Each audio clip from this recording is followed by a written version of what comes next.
I remember in a lot of excruciating detail what it took me to get here. But I will say that I had a ruthless focus on dollars per hour.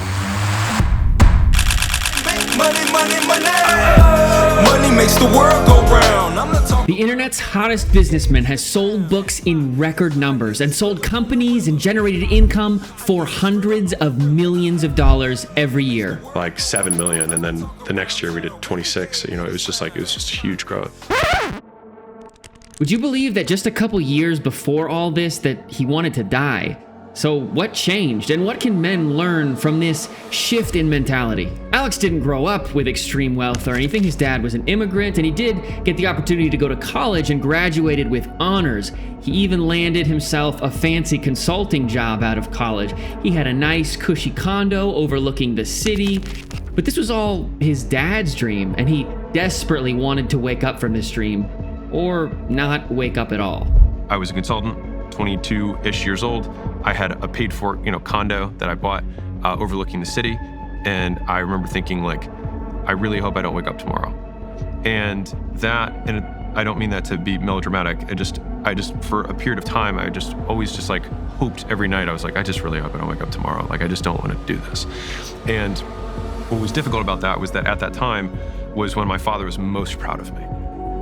Because I was doing everything that was according to plan. He could talk about like his son who graduated in 3 years from Vanderbilt, had the good job, like everything we're following the plan. And it was upon realizing that my ultimate expression of living out his dream was me feeling like I didn't want to be alive. Alex kept trying to quit, but every time he did, his dad would convince him not to. So to get out of the cycle, he just had to leave. Drove across the country. I called my dad to tell him that I had left halfway there, because otherwise I knew he would talk me out of it. I mean, very transparently, like my dad had enough influence over me at the time that I literally had to physically separate myself in order to not be convinced, because I knew that if I had not done that, he would have convinced me. So he drives all the way across the country. You start a business. Well, he can't afford rent for his business and rent for his apartment. So he just gives up the apartment and sleeps in the gym. I quit my job, drove across the country, mentored with a guy for 3 months, then opened my own gym. And I didn't have enough money for 2 rents. My rent was $5,000 a month, which I was 20, like, it was I couldn't even, it was insane. Like, it was 5,000. I was like, that was like my salary. You know what I mean? I was like, what am I going to live on for everything else, right? And so I moved out of the place that I was at, which was just a spare bedroom. And I slept at the gym. And I remember, like, I would read the Instagram motivation manifesto when it was just like stock images of girls that were like, chase your dreams, like whatever. And I'd be like, and the thing is that, like, I had a very different idea of what that suffering would feel like, right? Like, it was very praised and lauded, L-A-U-D-E-D, by Instagram and the world and Motivation Manifesto. But like, when I was alone in a city I didn't know, in a dark warehouse that was underneath of a parking garage, and people would drive over the metal cracks in the concrete on the ceiling 6-7 times a night, and it was like, dush, dush, and it was like this gunshot, and there'd be kids my age partying on the roof illegally, and I'm trying to like wake up at 4 o'clock in the morning to do the first sessions. Like, it wasn't fun. Like, there was no like the Rocky cutscene lasts 30 seconds in the movie and lasts 5 years in your life. He was fully committed to this dream that he had in mind. He had opened about 5 gyms at this time, but he was bleeding money. He was working hard to the bone 7 days a week. What more was there for him to give? He was giving everything that he could to this vision, but it wasn't enough. What happens next in the story? The gym starts being successful. It grows by $5,000 a month for the first 7 months. Goes up to $35,000 a month. By month 9, I had the whole gym outsourced, so I was just managing it. By month 15, I took the profit from that gym to open my second gym. Launched that one profitably. Now this one, I learned a lot at that point, so I pre-launched it at full capacity. Did it the right way. Then I opened location 3, 4, and 5. And then using the same concept, then I went and I felt like I was stagnating. I felt like I didn't know what to do next. I joined an internet mastermind And they were like, if you're really this good at business, you shouldn't be owning gyms. You should be like teaching people how you fill your gyms up so fast. And so then I transitioned to the turnkey. Like I fly out and do the thing, which I make $100,000 a month on with no employees. I was like, this is cool. So I did that for a year-ish. Now, pay attention to what he just said about making money here, because something that's of interest here is the contrast of accounts that Alex gives about this time in his life. Here, it sounds like he was making lots of money, but if you play another account from that same time period... And you might have 9 failures. I felt my first 9 businesses didn't really amount to anything. 9. As in the first one, spent time, fucking failed. Second one, this one will be different, fucking failed. Third one, this is the one. And then 6 more after that, right?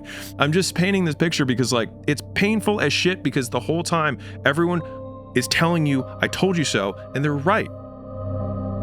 Today. But not forever. And now back to what he said previously. The gym starts being successful. It grows by $5,000 a month for the first 7 months. It goes up to $35,000 a month. By month 9, I had the whole gym outsourced, so I was just managing it. By month 15, I took the profit from that gym to open my second gym. And then there's a million series of unfortunate events that happens during this period of time. Lose all the money like twice.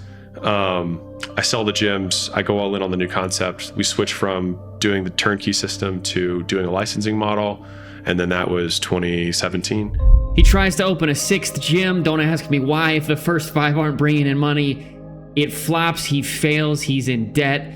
You'd think in this part in the story you'd give up, because I know if I try a business, if I try 5 businesses, if I try 6 businesses, man, you're at a low. I, cut back on my drinking significantly and then just try to like focus on the thing that was in front of me, which was like, this was actually Layla. She was like, dude, the gym launch thing works. Like, we should just like focus on that. And I was like, all right, let's do that. And so I'd lost all the money. And then Layla went to launch this big gym in Hawaii. And it ended up being, and so one of the reasons that we got back together was that I never could rely on anyone. And so it was always Alex has to save the game, right? And I was accustomed to doing that. I'd done it over and over again in the business, whatever.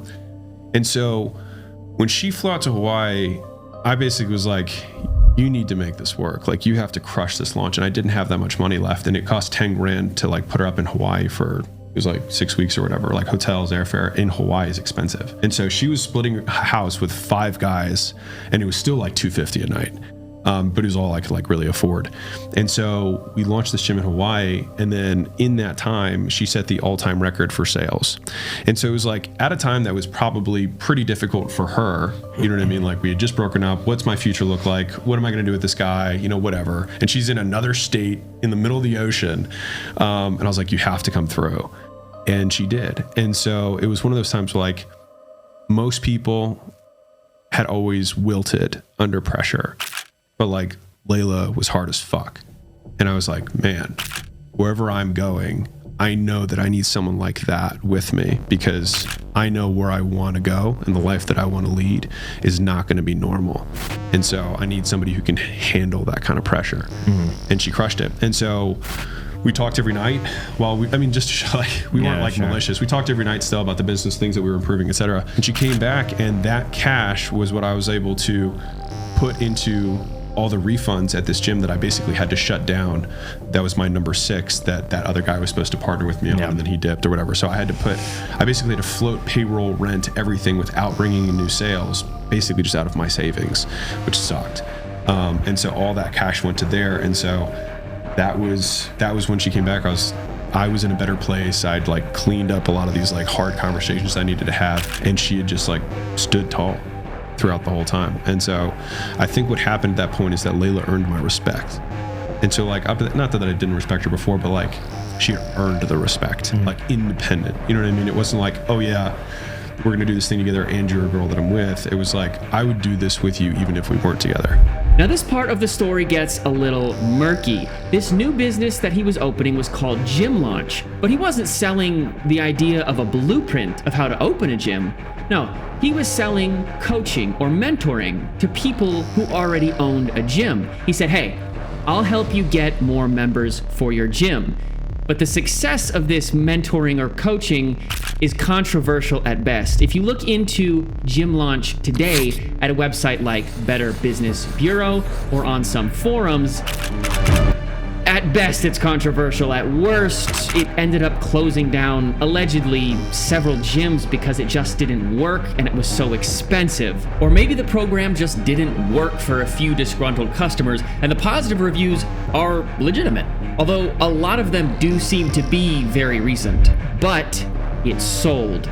The first person he sold it to, he sold it for $1,000. The next sale, $8,000. The next sale, $10,000. Day one, he had sold $60,000 of coaching or mentorship in gym launch.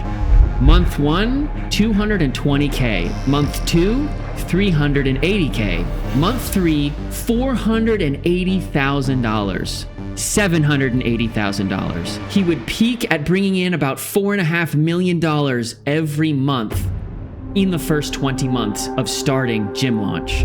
He's raking in the dough, he's doing millions, he ends up selling Gym Launch for over $40 million. And guess who comes back around? His dad becomes his biggest fan. Now, I don't know for certain whether or not Gym Launch was a success or a failure, whether or not it helped people or maybe it crushed people. But what I do know for certain is that the idea of doing so much volume, more volume than your competitors, and being consistent in one thing, getting better each time, each iteration is better than the last. That idea and that principle is what leads to success. And if you're pursuing anything in any domain, the compound effect can work for you or it can work against you. Are you going to be consistent? Are you going to be focused on one thing, getting better each time? Or are you gonna get distracted? There's a book called The Compound Effect. It's by Darren Hardy. It's something that will change your life. It works in business, it works in athletics, it works in anything you want to get better at or succeed. I highly recommend that book. It changed my life. It helped me achieve success. Get out there and work hard. Subscribe to the channel if you haven't already, or please support if you're able to. I'd love to get some cameras and travel and actually meet these guys, sit down, do life with these guys, and see what their life is really like. I love telling stories. If you'd like to see bigger stories as well, I've got bigger documentaries on my other channel, but my goal is to tell beautiful stories, help people laugh, help people learn. So whatever you're able to support, I'd appreciate it so much.